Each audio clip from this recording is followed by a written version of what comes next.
Bonjour tout le monde et bienvenue dans une nouvelle vidéo. Cette fois-ci, on va parler d'amour. L'amour est sans doute le mot le plus utilisé, le plus chanté, le plus rêvé et pourtant l'un des moins compris. On dit je t'aime chaque jour, on parle d'amour dans les films, dans les chansons, dans les promesses, mais sait-on vraiment ce qu'est l'amour? Est-ce un sentiment, un besoin, une passion, une illusion ou une construction de l'esprit? En fait, au début, l'amour ressemble souvent à une évidence. Le cœur s'emballe, le regard change, le monde paraît plus lumineux, l'autre devient central, presque indispensable. C'est la phase de la passion, où tout est intense, où l'on projette beaucoup, parfois trop.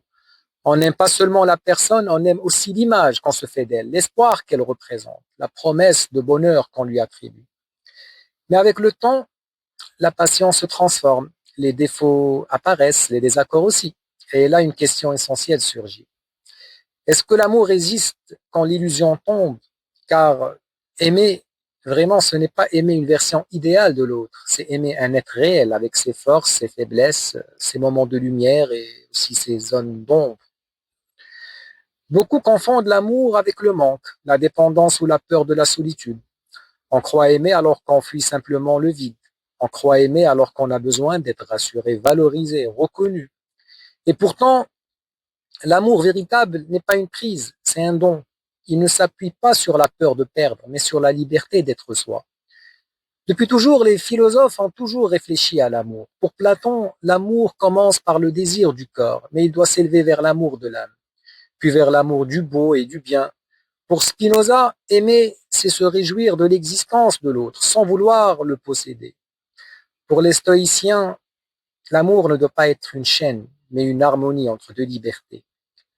L'un des plus grands dangers en amour, c'est la volonté de posséder, vouloir contrôler l'autre, le modeler, l'enfermer dans nos attentes. Or, aimer vraiment, c'est accepter que l'autre ne nous appartienne pas.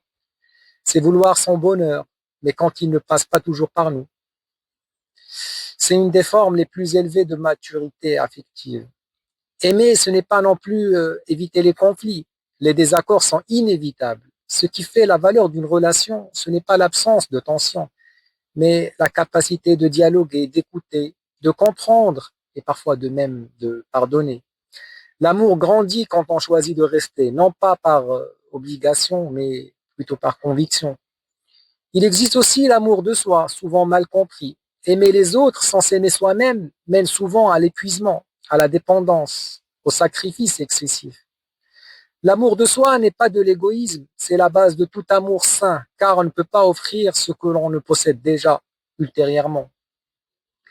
Finalement, l'amour n'est pas seulement un sentiment, c'est un choix répété chaque jour.